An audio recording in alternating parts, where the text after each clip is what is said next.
Hey people,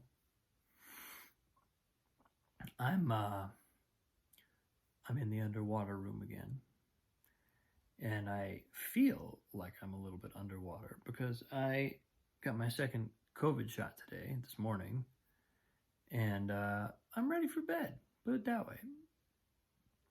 Um, but I've had a great day preparing. I was getting our house ready. We met our renters today for our Santa Fe house. They're wonderful people, just beautiful family, super sweet. Um, you know, maybe we'll be friends after they maybe we'll be friends at some point. Everyone always tells you don't be friends with your renters, but it might be hard this time.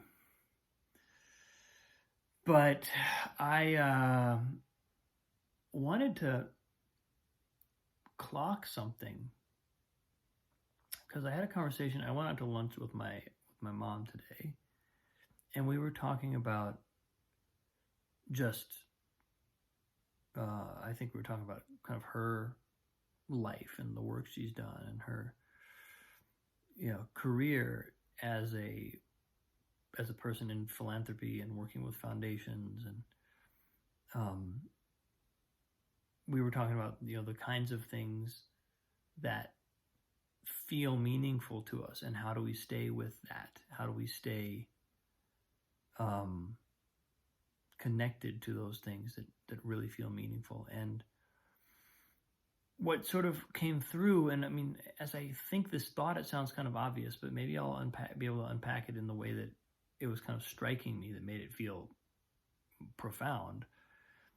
But because my mom was just basically talking about her life in foundations, but the kind of work that really inspires her, and it's organizational work.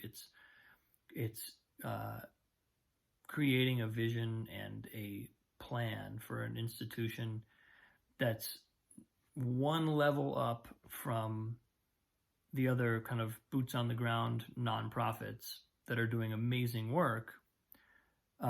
But this is a foundation is, especially the one she's working for, it's an institution that does it's almost like administrative work, or that's not really the right word, but there's like an organizational level, like affecting change on a larger scale type thing. And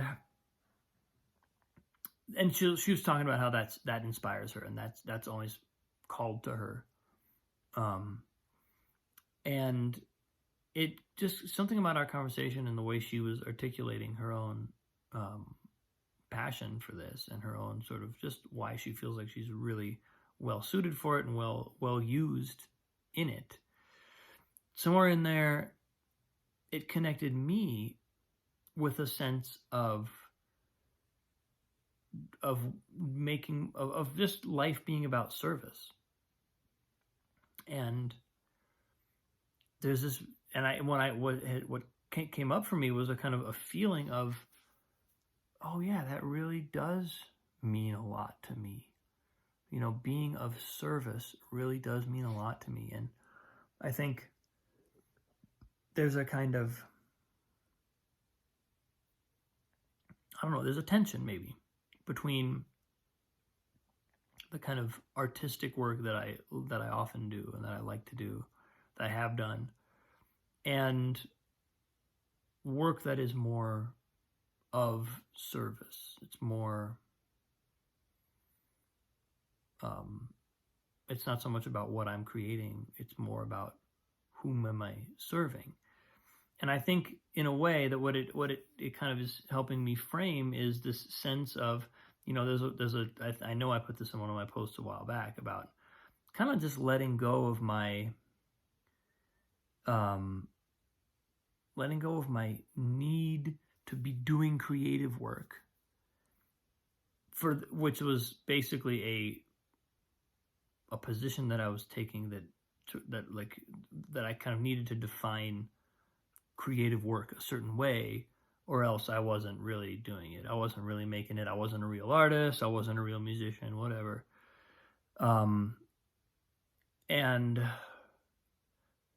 recognizing this impulse towards service was part and parcel of letting go of that, of letting go of that sort of like wonky definition.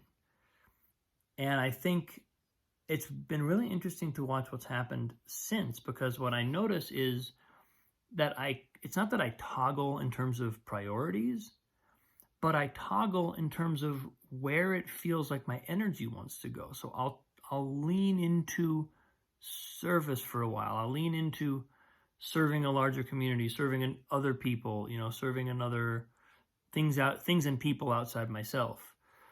And then I'll kind of come back around, or it's like my energy shifts back into wanting to create something. And it's not that thing doesn't serve other people, but the onus of, or the emphasis of my energy is on, what am I looking to create? What's my vision? What am I doing here? What am I saying?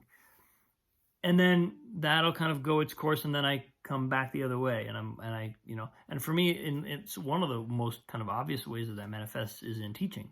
Teaching is a very, you're serving other people. If you're doing it right, you're serving other individuals, and your focus is almost entirely outside of yourself. Your focus is on, I'll still be very connected to my own body and my own nervous system, my own emotions, because I'm resonating with the student, and I'm using my body, my instrument, as a sort of as a scanner to scan their system and to feel what's going on there.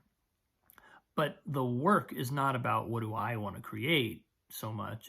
It's on where are they and where are they trying to go, and how can I serve that? How can I help that?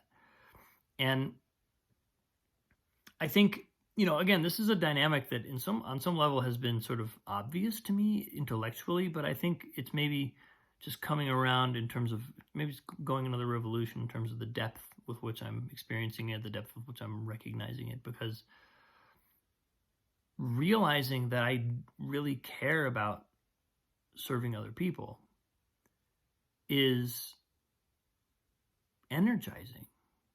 That gives me it offers me an impulse. It offers me a sense of capacity, a sense of power, a sense of meaning, which is different from the kind of creative side of what I'm calling the creative side of the coin, the kind of like directed, I want to create this, I want to see that, I want to learn this, I want to produce, I want to perform, I want to be able to embody this, whatever that creative thing is. And I think again, I'm sort of talking my way around something that I've thought of many times and I've articulated before, but I think I'm coming to a new level of kind of clarity with it. And again, it's also interesting to note that it's not that my priorities are shifting. This isn't like fundamentally what I think the world needs that's changing. I think fundamentally the world needs all of this.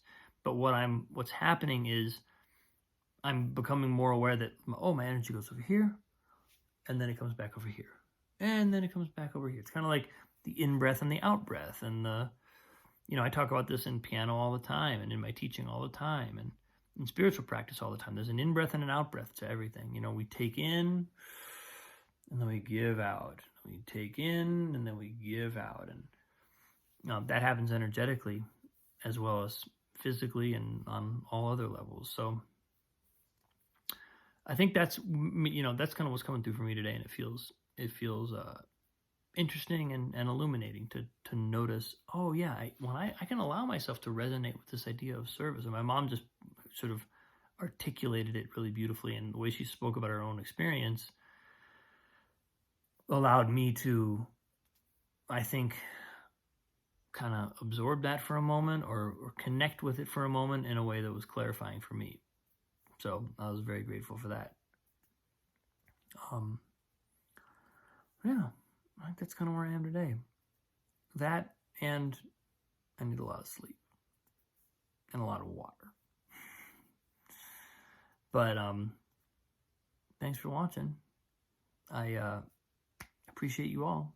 It's really so meaningful to be able to articulate these thoughts and have an audience and have people listen and actually kind of care and engage with this. So